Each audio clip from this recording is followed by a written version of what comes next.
अस्सलाम वालेकुम dear students. Okay जी, last time we were discussing bounded functions. और बाउंडेड फंक्शन के अंदर मैंने एक बहुत ही जो इंटरेस्टिंग रिमार्क था वो लास्ट टाइम हमने नोट डाउन किया था। वो क्या था कि अगर function from a to r है, ऑफ कोर्स यहाँ जो हम फंक्शन लेते हैं f from a to r और a is a subset of r है। कोई आप फंक्शन लेते हैं ए टू आर, और अगर फंक्शन जो है वो ए के हर पॉइंट पे बाउंडेड हो, अगर ए के हर पॉइंट पे बाउंडेड हो तो फंक्शन का ए के ऊपर बाउंडेड होना ज़रूरी नहीं। लेकिन कन्वर्सली जो था कि अगर फंक्शन जो है वो ए के ऊपर बाउंडेड है तो फिर फंक्शन उसके हर पॉइंट पे बाउंडेड है। और पॉइंट के ऊपर बाउंडेडनेस की जब हमने बात की थी तो हमने यही कहा था कि पॉइंट के ऊपर एक स्मॉल नेबरहुड बनाइए, ठीक है, कि उसका ए के साथ इंटरसेक्शन जो निकलेगा फंक्शन को उसके ऊपर बाउंडेड होना चाहिए। तो there was a natural question कि भाई वो कौन से फंक्शन, वो कौन से सेट्स हैं, वो कौन से सेट्स हैं जिनके ऊपर अगर हर पॉइंट पे फंक्शन बाउंडेड हो तो फिर वो सेट के ऊपर भी बाउंडेड हो जाए। तो उसका जवाब जो है लास्ट टाइम हमने दिया था वो है कॉम्पैक्ट सेट। ठीक है, कौन सा है? Compact set. और कॉम्पैक्ट सेट क्या होता है कि ऐसा सेट अगर उसकी कोई भी ओपन कवरिंग ली जाए तो उसके पास एक फाइनाइट सब कवरिंग हो। Now you have a theorem, ये उसी रिमार्क के लिए एक थ्योरम है कि फंक्शन है फ्रॉम ए टू आर और ए सबसेट ऑफ आर है। If f is bounded at each point x not belong to a, अगर फंक्शन है उसके हर पॉइंट पे बाउंडेड है, here x naught is any arbitrary point of set A जो कि डोमेन है फंक्शन की, एंड A is compact। यहाँ पे जो ज़रूरी बात है वो क्या है, लफ्ज़ ये है कि A is compact। अगर कोई आपके पास कॉम्पैक्ट सेट है और फंक्शन उसके हर पॉइंट पे बाउंडेड हो तो फिर फंक्शन ए के ऊपर भी बाउंडेड होता है। Then f is bounded on a, यानी कि चूंकि ए कॉम्पैक्ट है, of course you can assume some open covering for set ए।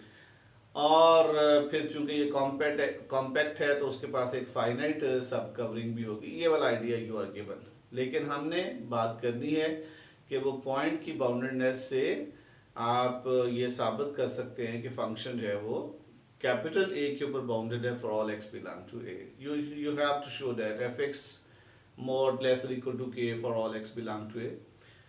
तो चलिए, गिवन क्या है?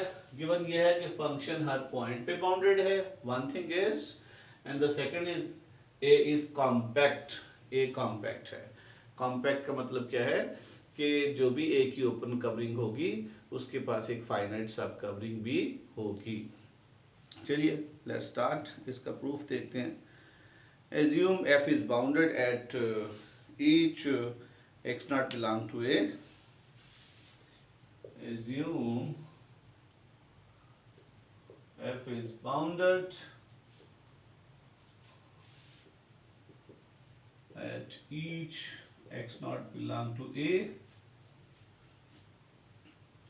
right, and A is compact and A is compact। ये पूरी आपकी सपोजिशन है कि दोनों बातें आपके पास गिवन है कि जनाब एक तो फंक्शन जो है वो हर आर्बिट्रेरी पॉइंट एक्स नॉट के ऊपर बाउंडेड है, और दूसरा ये है कि ये जो है आपका कॉम्पैक्ट है। ठीक है, देन फॉर ईच, अब ये डेफिनेशन क्योंकि हर पॉइंट के ऊपर वो बाउंडेड है तो फिर पॉइंट की बाउंडेडनेस के ऊपर जब बात करेंगे, here X naught is arbitrary, ना भी ये लिखें तो ऐसे ही लिख सकते हैं एट ईच पॉइंट ऑफ ए, वो वैसे भी लिखा जा सकता है। तो चूंकि हर पॉइंट के ऊपर बाउंडेड है लिहाजा हर पॉइंट के लिए आपको एक नेबरहुड मिल जाएगी। So now you can choose arbitrary X, right. Then for any x belong to A, there is an open interval. There is an open interval, that is ix हमने कैसे बनाया था, x minus delta and x plus delta. ix भी इसको कह सकते हैं और आप चाहें तो इसको v डेल्टा x भी कह सकते हैं. ये for sake of convenience v delta x भी कह सकते हैं कि यानी कि हर पॉइंट x जो है, जो भी आर्बिट्ररी पॉइंट है, चूंकि वो बाउंडेड है. आपने सपोज किया कि f is bounded at each x naught point belong to a. तो लास्ट लेक्चर देखिए, उसमें हमने पॉइंट के ऊपर बाउंडेडनेस की बात की थी. हमने कहा था कि कोई पॉइंट के ऊपर फंक्शन बाउंडेड होता है अगर उस पॉइंट के ऊपर एक नेबरहुड डेल्टा x नेबरहुड बनाइए कि जो फंक्शन है वो बाउंडेड होगा v delta x intersection a के ऊपर, राइट, such that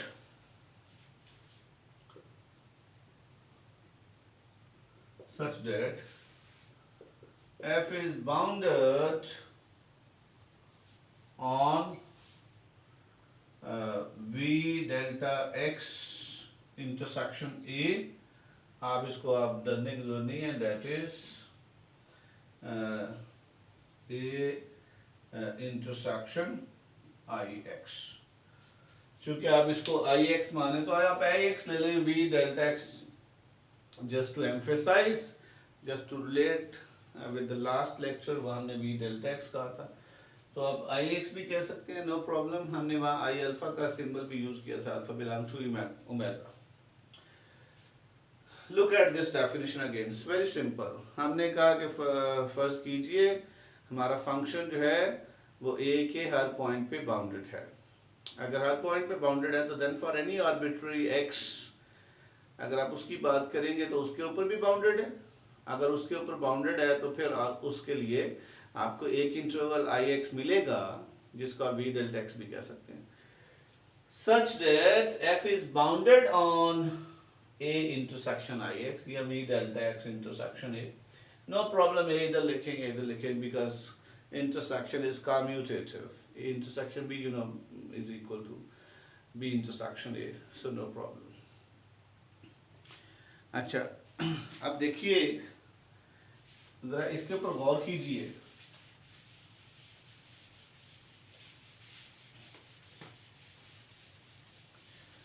देखिए अभी तक हमने कुछ नहीं किया, हमने जस्ट सपोज किया है और सपोजिशन के ऊपर डेफिनेशन लगा दिया. इसका मतलब पता क्या, इसका मतलब जब भी x बिलोंग टू a है, ठीक है, तो x जो है वो किसी ix को बिलोंग करता है. क्योंकि x ऑर्बिट्ररी था और वो चूंकि हर x बिलोंग टू a के ऊपर फंक्शन बाउंडेड है, फंक्शन हर x के ऊपर बाउंडेड है, a के हर पॉइंट के ऊपर बाउंडेड है, इसलिए हर पॉइंट के correspond you are getting some ix. इसका मतलब जैसे ही, इसका मतलब यह है कि x1 जो है किसी ix1 को बिलोंग करेगा, x2 जो है किसी ix2 को बिलोंग करेगा, एंड सो ऑन. इसका मतलब जब इनकी यूनियन करें तो ये सारे के सारे उसमें आ जाएंगे, मतलब पूरे का पूरा a उसकी यूनियन में आ जाएगा. सो क्या हम कह सकते हैं कि ये जो ix है, इनकी जो कलेक्शन है ये a के लिए ओपन कवरिंग बन गई है. क्योंकि जारी सी बात है, फंक्शन जो है वो बाउंडेड है at every x belong to a के हर पॉइंट के ऊपर बाउंडेड है.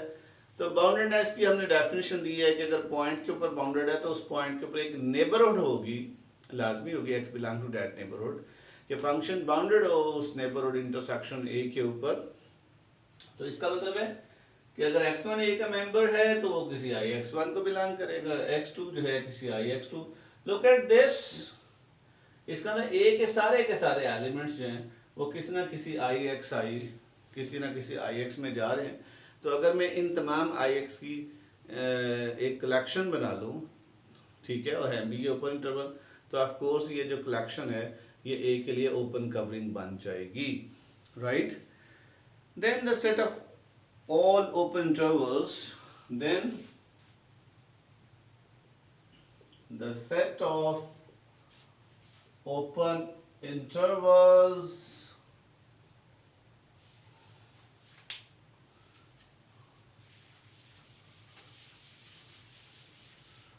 कौन सा सेट जी, क्यों हमने लास्ट टाइम भी कहा था I x side that x belong to A,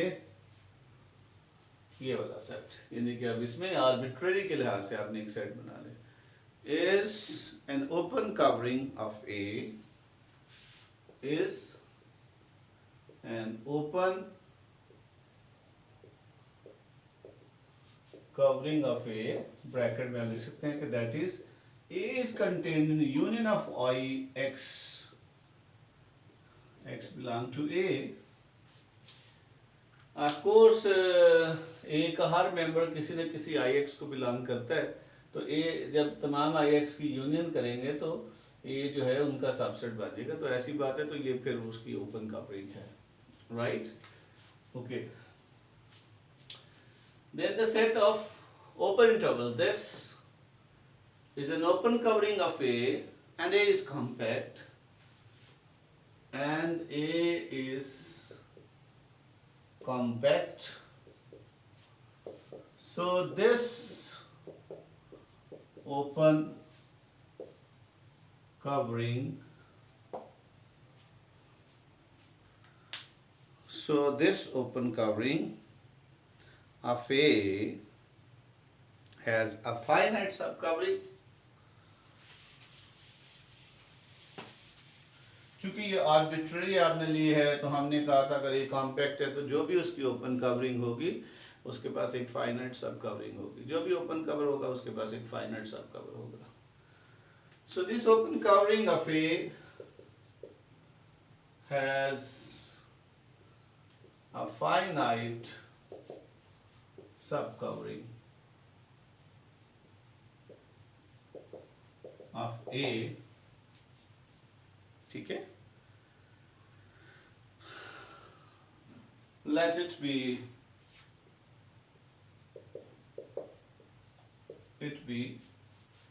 I x I provided 1 lesser equal to I lesser equal to n, यानी कि I x1 I x2 up to I xn finite सब covering. तो अब ये index है, यहाँ पे हमें नहीं पता कि ए के अंदर कितने एलिमेंट्स हैं, वी नो नथिंग, लेकिन जब फाइनाइट सब कवरिंग की बात करेंगे तो you have to emphasize with respect to some natural number. तो इसका अंदर आई एक्स आई जो है, ऑफ कोर्स ये इसी की सब कलेक्शन है, इसी की सब कलेक्शन है, इसको आप सी कह लें, इसको आप एस कह लें, कवरिंग सब कवरिंग या ऐसे भी ठीक है, नो प्रॉब्लम, ठीक है।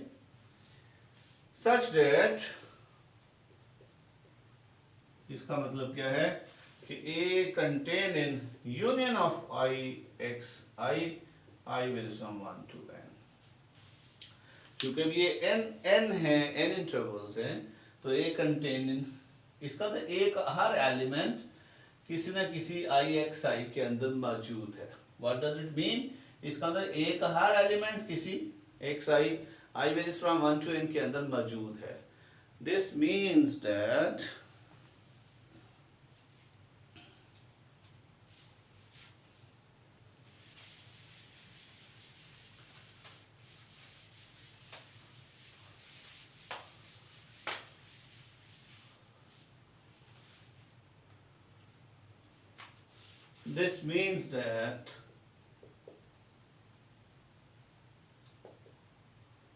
for each I is equal to 1, 2, 3 and so on, of course up to n,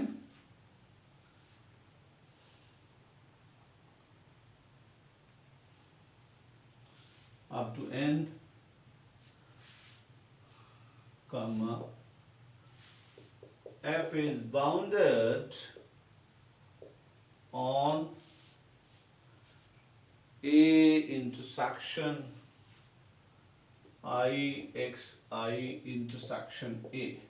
Look, because you are given that f is bounded at each point x belong to A, it means that corresponding to every x you have a domain of the type ठीक है, हमने कहा हुआ है कि चूंकि वो bounded था हर पॉइंट के ऊपर, बाउंडेड है तो हर पॉइंट के लिए कोई ना कोई ओपन इंटरवल मौजूद है, फिर तमाम ओपन इंटरवल को आपने कहा कि ये ओपन कवरिंग है, और चूंकि ए कॉम्पैक्ट था तो इसका मतलब फाइनाइट सब कवरिंग है। फ़ायदा क्या हुआ कि एक ऐसी कलेक्शन जिसके बारे में हमें पता नहीं कि उसके अंदर कितना कितने एलिमेंट्स है, हमने इसको एम्फेसाइज करके अप टू एन कर दिया है with the help of compact कि हमारे पास ये एलिमेंट्स हैं।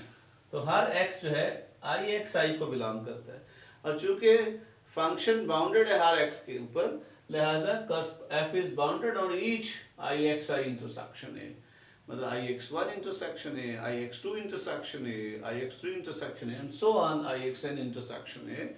These are the subdomains. तो इन सब डोमेन्स के ऊपर भी फंक्शन हमारा बाउंडेड है, because function was bounded at each point x belong to A, and since A was compact, so corresponding to every x you are getting some ixi, so that x belong to ixi, right? So इसका मतलब क्या हुआ, आप इसको थोड़ा सा और emphasise कर सकते हैं। so there are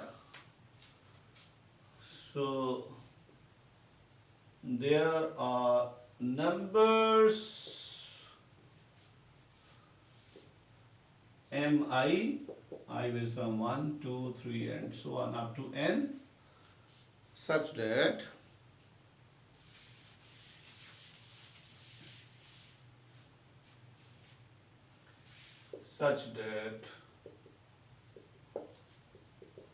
fx mod is less or equal to mi, right?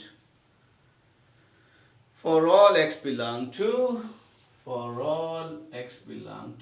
a I x I intersection a, या a को पहले भी लिख सकते हैं, दोबारा इसके ऊपर जरा गौर कीजिए।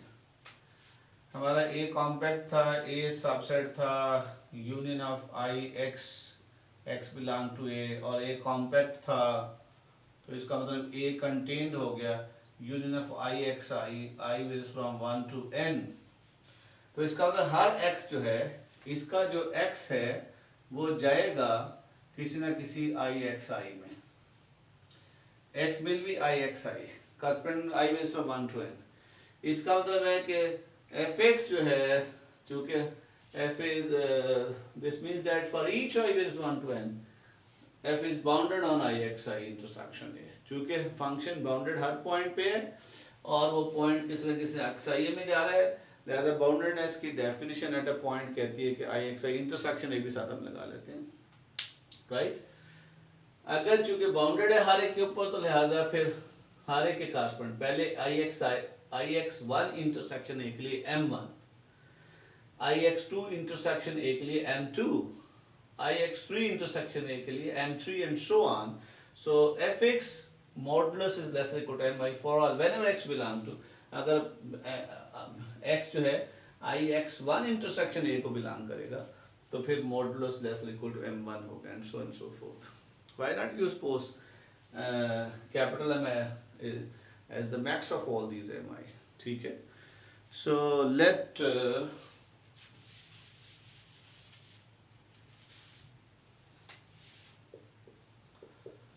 capital M is equal to max of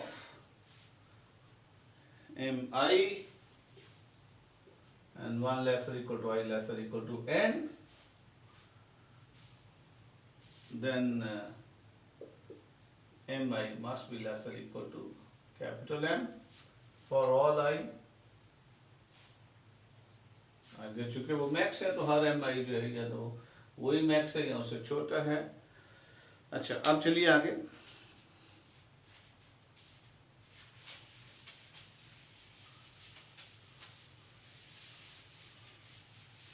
अब वंस अगेन मैं उसको एम्फेसाइज करता हूँ सब कवरिंग को। So since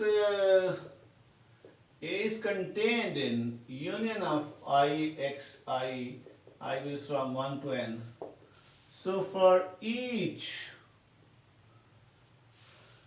x belong to A, there is there is a j, there is a j with 1 less or equal to j less or equal to n, such that x belong to I x j. Look at once again, ये दोबारा मैं अब थोड़ा आपके लिए emphasise कर रहा हूँ, थोड़ा रिवाइज भी कर रहा हूँ कि चूंकि कंटेन करता है फाइनाइट में 1 से n में, और जो भी x a का एलिमेंट होगा, x चूंकि a का है तो वह x इस यूनियन में आ जाएगा, इस यूनियन में है तो किसी I x I को बिलोंग करेगा. That's why I am writing.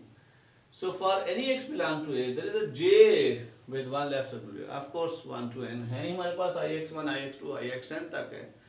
तो whenever you take x belong to A, you must have some number from here. ये j जो है वो डमी इंडेक्स है, इससे डरने की जरूरत नहीं है कि आपके दिल में हो कि आपने i क्यों नहीं ले लिया.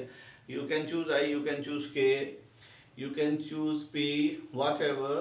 लेकिन साथ ये शर्त लगानी है कि जो भी नंबर इंडेक्सिंग नंबर है वो 1 से n है, जो कि हमारे पास ये 1 से n है.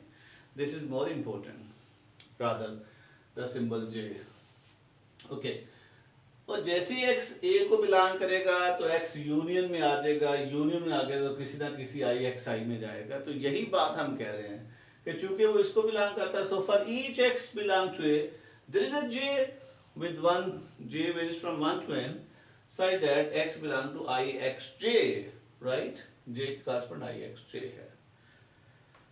Hence अगर ऐसी बात है इसको कर गया, so hence x belong to I x j intersection A. Of course A को तो बिलोंग कर रहा है और इसको भी बिलोंग कर रहा है, तो इनके इंटरसेक्शन भी कर, और इसको भी बिलोंग करेगा तो फंक्शन इसके ऊपर बाउंडेड है.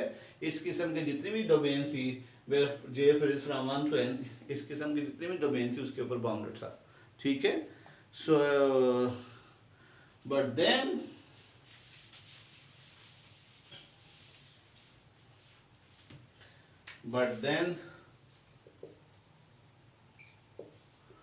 एफ एक्स मॉड है वो lesser equal to M j होगा for some real m j. जाहिर सी बात है जब x इसको बिलोंग कर गया तो उसकी वैल्यू इसके ऊपर फंक्शन बाउंडेड है. इस किस्म की जितनी भी सब डोमेन्स थी सब के ऊपर फंक्शन बाउंडेड था. तो F X is less equal to M J है. ना लुक x आर्बिट्रेरी था और F X less equal to M J है, और एम जे का जो सूप है वो m है.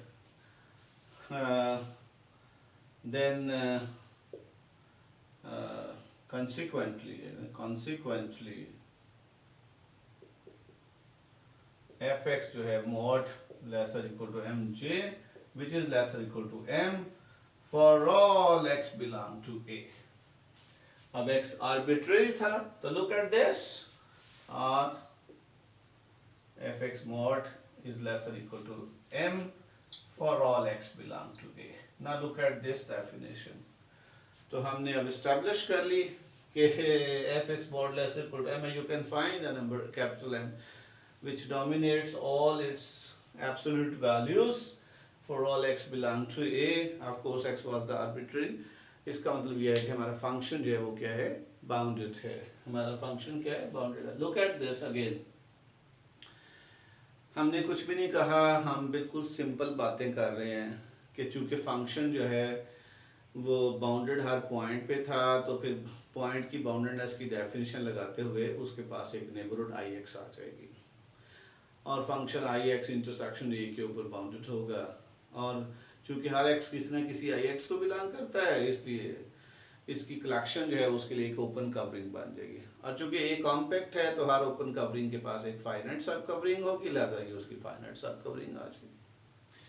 और चूंकि ए कंटेन करेगा ये फाइनाइट सब कवरिंग का, लिहाजा हर इसका एक्स जो है वो किसी ना किसी इसके आई एक्स जे के अंदर जाएगा, और of course x belong to I x j होगा, और फिर एक्स ए के में भी है इसमें भी है तो इसमें आ जाएगा. और इसके ऊपर जो है हमने इससे पहले थोड़ी डिस्कशन ओपन की कि इस किस्म के जितने भी इंटरवल्स हैं फंक्शन उसके ऊपर बाउंडेड है, because function is bounded at each point X belong to A, and this is because of the definition of boundedness at a point that you must have such a domains corresponding to every point x, so that function is bounded at that domain.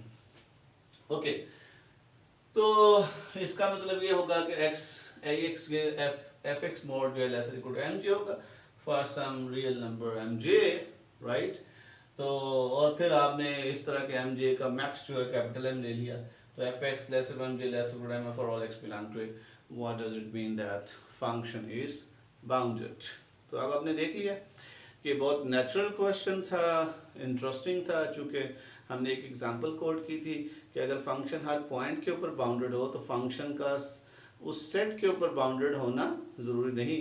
तो there was a natural question, फिर वो कौन से sets हैं जिनमें function अगर हर point के ऊपर बाउंडेड हो तो फंक्शन उस सेट के ऊपर भी बाउंडेड हो, तो हमने उसका जवाब दिया कि वो कॉम्पैक्ट सेट्स होते हैं, राइट। और कन्वर्सली तो वैसे ट्रू है, अगर फंक्शन बाउंडेड है तो फिर वो हर पॉइंट पे बाउंडेड होता है, इसमें तो कोई ऐसी बात है ही नहीं। तो अब ये फिर कॉम्पैक्ट लगाने से आप इफ एंड ओनली लगा सकते हैं कि let a be a compact set, then f is bounded on a if and only if it is bounded at each point of a. तो ये इस तरह से एक नया रिजल्ट भी बन सकता है, राइट। ओके, चलिए आगे चलते हैं थोड़ा सा। अब you have a new definition, वो क्या है?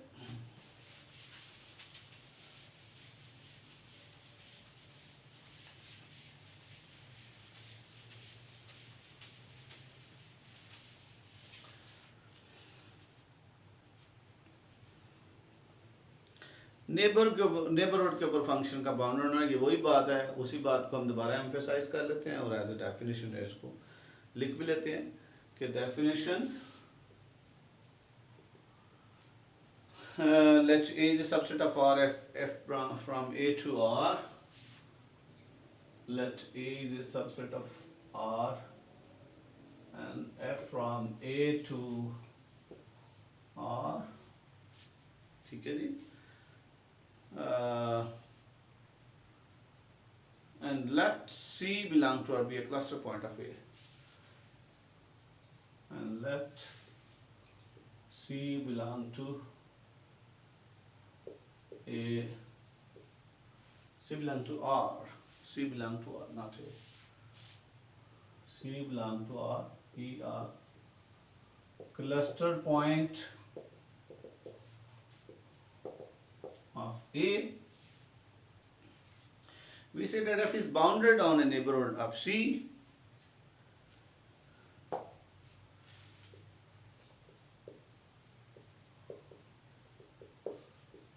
F is bounded on a neighborhood of C if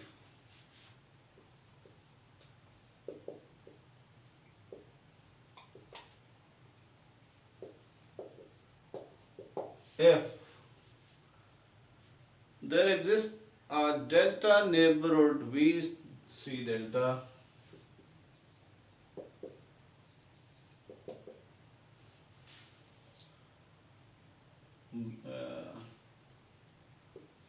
delta neighborhood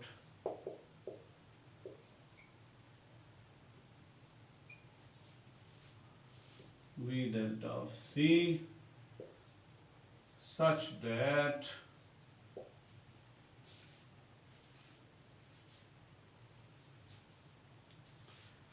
f is bounded on A intersection V delta of C, that is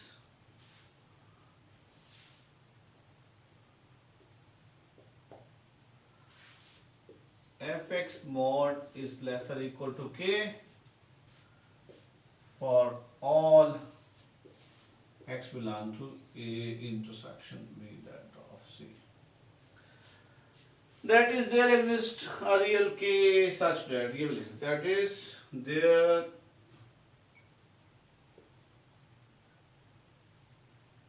exists a real k such that, look, अब आपको ये definition बिल्कुल आसान लग रही है क्योंकि हमने ये सारा के सारा कॉन्सेप्ट जो है डिस्कस कर लिए, तो अब डेफिनेशन बड़ी आसान होगी। तो ये कहते हैं कि बाउंडेडनेस एट अ नेबरहुड, ठीक है। तो फंक्शन जो है इस डेल्टा नेबरहुड पे बाउंडेड होगा अगर फंक्शन के लिए f x modulus equal to for all x belong to a intersection b delta of c, ठीक है। तो ये कोई नई डेफिनेशन नहीं है, हमने ये बातें बहुत डिटेल से जो है वो डिस्कस कर ली हैं, लिहाजा अब ये डेफिनेशन बहुत आसान होगी, ठीक है। तो अब हम ये भी कह सकते हैं, यहाँ से एक छोटा रिजल्ट बनेगा कि अगर फंक्शन जो है वो बाउंडेड है at a point then it must be bounded at some neighbourhood of that point. ये रिजल्ट जो अब ट्रिवियल नज़र आ रहा है कि अगर फंक्शन किसी पॉइंट पे बाउंडेड है तो ऑफ कोर्स फंक्शन उस पॉइंट के किसी नेबरहुड के ऊपर बाउंडेड होगा। इस रिजल्ट के लिए हम ये डेफिनेशन देना चाह रहे हैं और ये हमने बात कर ली, हमने इससे बड़ा रिजल्ट प्रूव कर लिया। ये अब छोटा रिजल्ट हो गया क्या कि ए सबसेट ऑफ आर है, f from a to r है and c be a cluster point of a. We say that f is bounded on a neighbourhood of c. Function किसी नेबर सी की neighbourhood पे bounded कहलाएगा if there exists a delta neighborhood v delta c such that f is bounded on this, यानी कि f जो है उसकी boundedness जो है वो इसके ऊपर हो a इंटरसेक्शन।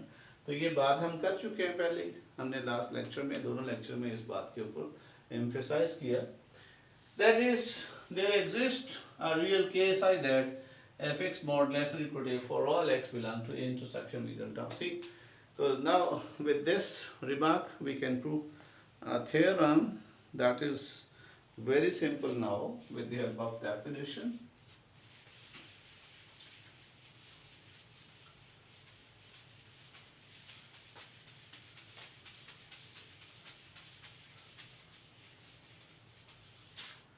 अब देखिए वो क्या है जी कि if A is a subset of R and has a limit at C belong to R, theorem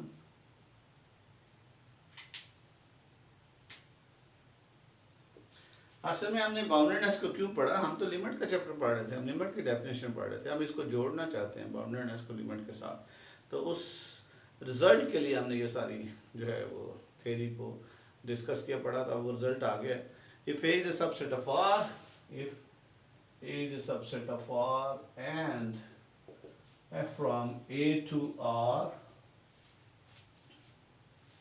has a limit at C belong to R, has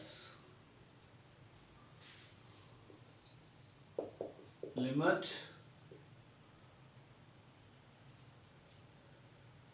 at C belong to R, of course where C is a cluster point of A, where C is a cluster point of A,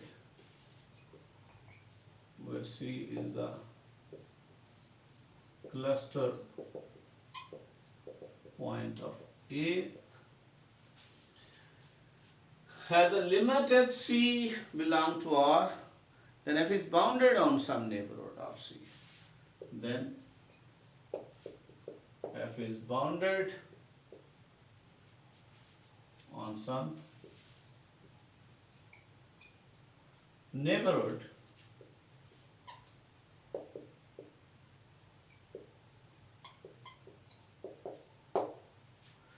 ले जी। ये result अब हम अपने असल में boundedness को relate कर दिया हमने कि अगर किसी फंक्शन की किसी पॉइंट के ऊपर लिमिट मौजूद है तो फिर उस सी की किसी नेबरहुड के ऊपर वो क्या है, वो बाउंडेड है।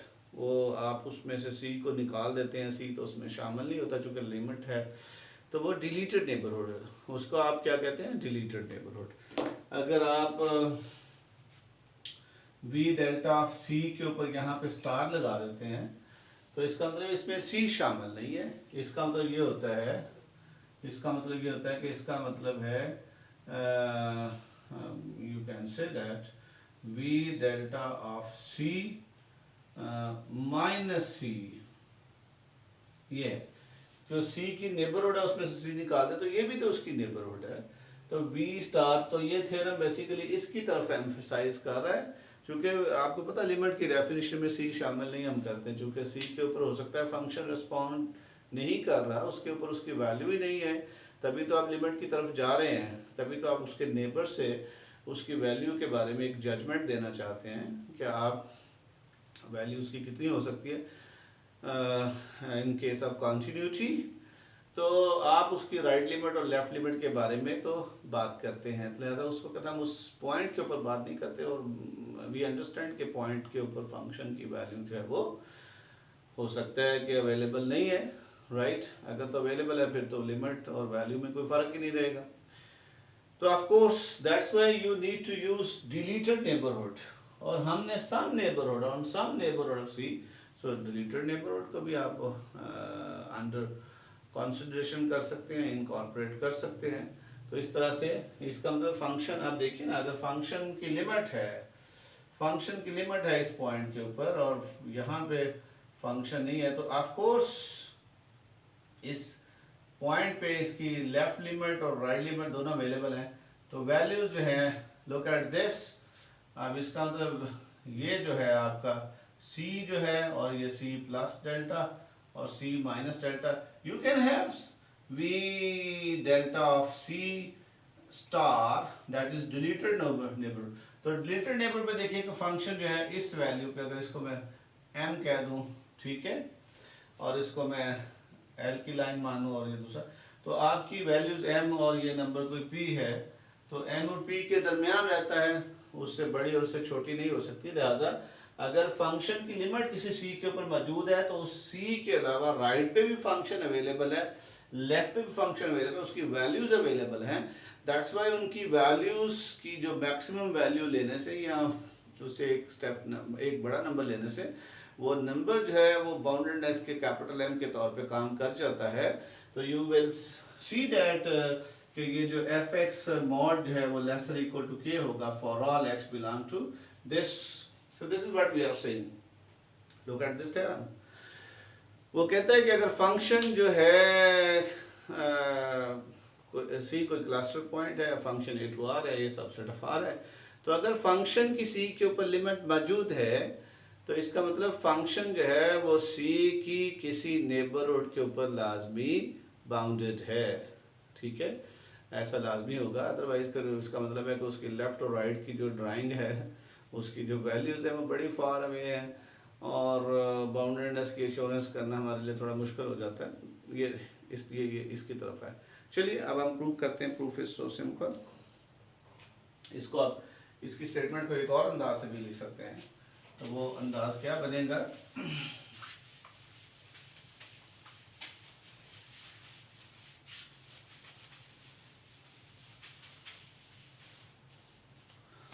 और ये भी आप कह सकते हैं इफ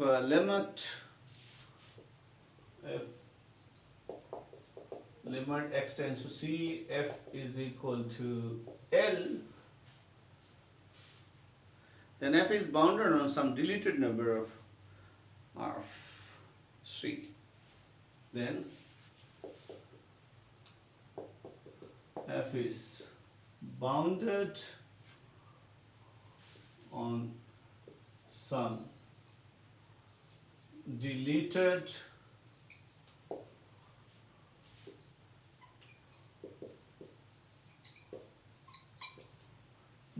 neighborhood of C, ये भी आप कह सकते हैं, राइट। तो चलिए इसका प्रूफ करते हैं। Proof is very simple, very easy. Okay जी, proof.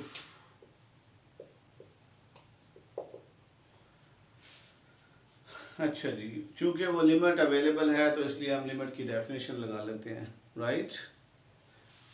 Since limit x tends to c, f is equal to L, so for epsilon, say this is equal to 1 greater than 0, you can choose epsilon is equal to 1, no problem, ये epsilon भी रहने दे, epsilon उसे भी सही चल देगा। there is a delta positive, there is delta positive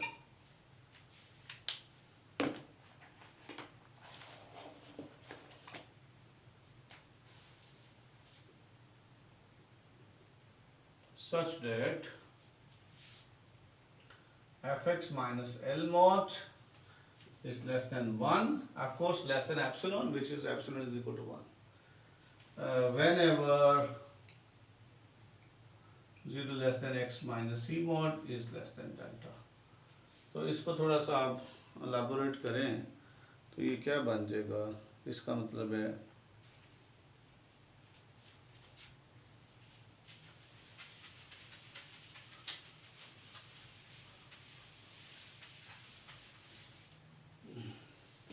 अब इसका मतलब ये यहाँ पे x is not equal to c है, क्योंकि ये ग्रेटर देन 0 है, तो हमने डेफिनेशन में आपको बताया हुआ है कि x माइनस सी ग्रेटर देन 0 का मतलब x is not equal to c और fx minus L mod is less than of course 1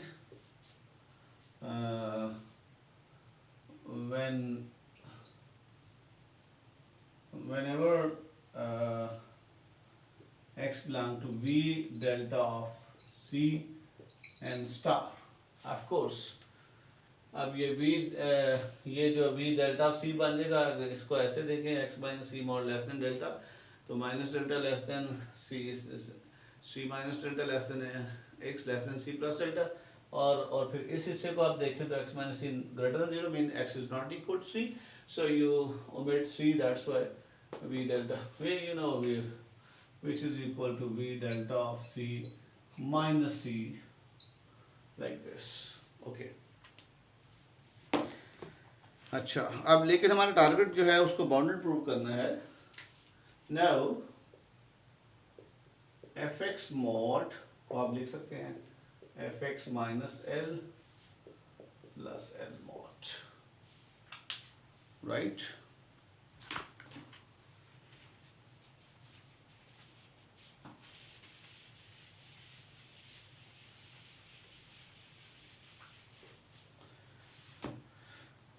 तो ये क्या बनेगा, दिस इज लेस और equal to fx minus L mod plus L mod, this is less than epsilon 1 plus L mod. तो अगर आप यहाँ एप्सिलॉन भी रखते हैं तो अगर आपको कन्फ्यूजन है, एप्सिलॉन रखते हैं कोई मसला नहीं है, एप्सिलॉन प्लस L आ जाता है, उससे क्या फ़र्क पड़ता है. You may choose this is equal to M, this is equal to capital M से कब बना, यहाँ पे था कि for all x belong to v delta of c star, that is fx mod is less than lesser equal to capital M, less than m है तो laser equal to लिखा जा, लेस r इक्वल लिखा जा सकता है, less than m भी रहना तो तभी कोई प्रॉब्लम नहीं है, no problem. For all x belong to v delta of c, look at this. इसका मतलब क्या हुआ,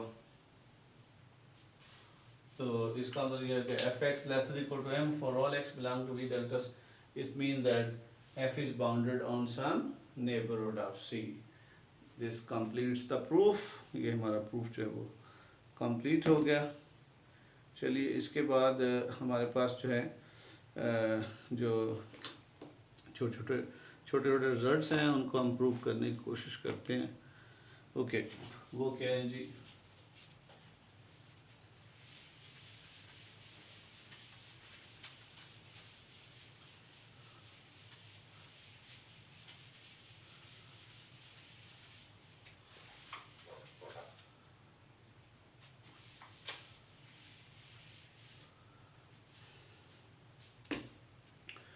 ओके जी. Next theorem is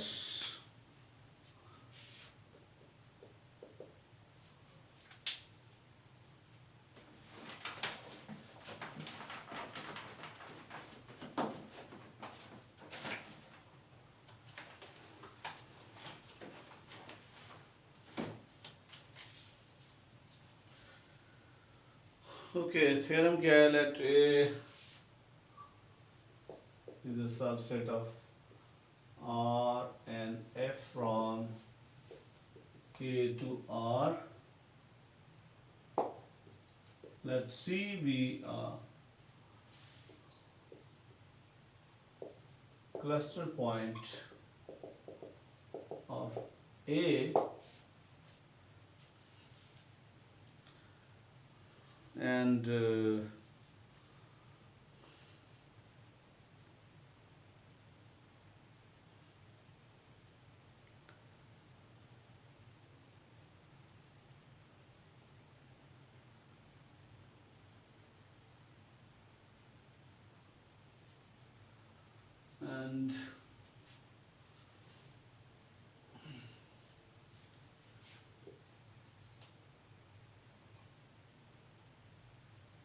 and B belong to R, right? So if अच्छा assume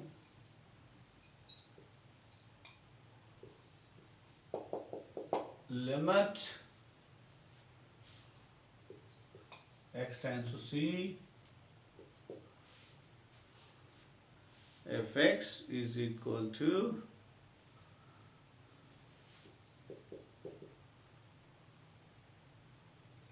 k and limit x tends to C gx is equal to L, इसको आप L dash भी कह सकते हैं, no problem, L dash limit X से में Bartle ने इसको थोड़ा डिफरेंट लिया हुआ है तो उससे कोई फ़र्क नहीं पड़ता, उसने जो है वो आपके उसने कैपिटल एल और कैपिटल एम एज्यूम किया है, एफ को कैपिटल एल और जी की जो है वो कैपिटल एम, तो हम फॉर सेक ऑफ कन्वीनियंस को चेंज कर लेते हैं, ठीक है। This is L dash and G X is equal to L, right. तो फिर क्या होगा, exist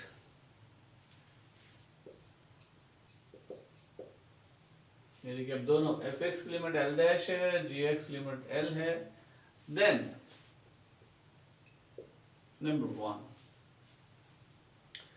limit x tends to C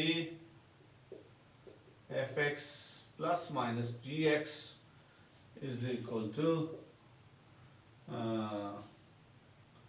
L dash plus minus L, which is equal to limit x tends to C fx plus minus limit x tends to C gx, यानी कि अगर function F X की limit L dash है और जी X की limit L है तो फिर उनको जो प्लस करेंगे ये कंबाइन, ये परमिशन है, इट्स अ परमिट। देखिए अगर इसकी लिमिट एल, इसकी लिमिट भी एग्जिस्ट करती है, इसकी लिमिट एग्जिस्ट करती है, तो तब आप जो प्लस वाले को और माइनस वाले को इस तरह से अलग-अलग कर सकते हैं। अगर एक की लिमिट एग्जिस्ट करती है दूसरी की एग्जिस्ट नहीं करती तो तब ये एडिशन का लॉ नहीं लगा सकते हैं, इसको अलग-अलग आप नहीं कर सकते, right. You may have different answer, okay. तो अगर इसकी लिमिट एल डैश है और इसकी लिमिट, दोनों की लिमिट डिफाइन है, तो तब प्लस की लिमिट को भी आप अलग-अलग कर सकते हैं और माइनस वाली लिमिट को भी अलग-अलग कर सकते हैं। And number two limit x tends to C B fx जो है वो हमारे पास आ जाएगा B L dash which is equal to B limit x tends to C fx, ठीक है। Number three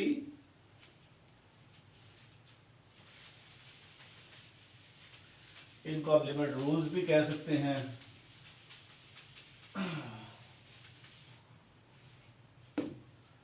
number three is कि दोनों की जो प्रोडक्ट है limit x tends to C fx gx is equal to L dash L, which is equal to limit x tends to c into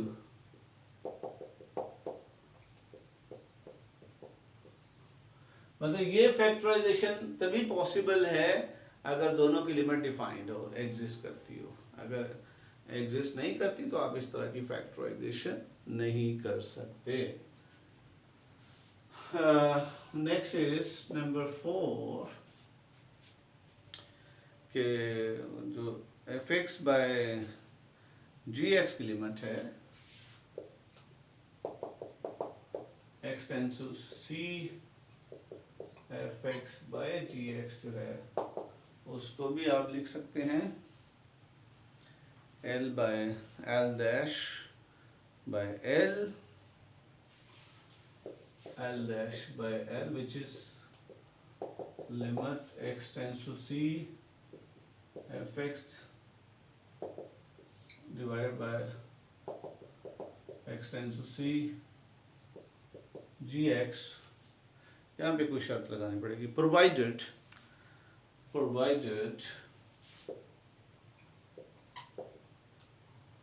जो है वो l is not equal to 0, क्योंकि ये l है और यहाँ पे जो इसकी लिमिट है, जो इसका ये जो लिमिट है this should not be 0, right. यहाँ पे ये शर्त लगानी पड़ेगी। और इसके अलावा और भी रिजल्ट जो है बनाए जा सकते हैं, वेरी सिंपल इज दैट।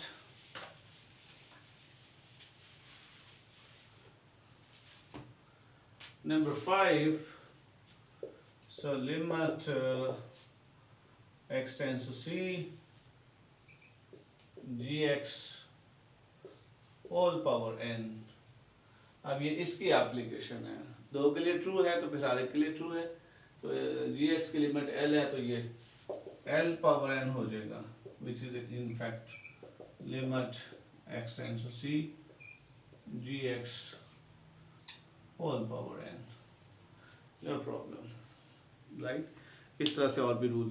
चलिए जी इनके प्रूफ करते हैं। Proofs are very simple and very elementary. You can enjoy the definition. If you know the definition, you can enjoy the proof. These are very simple proofs. Okay.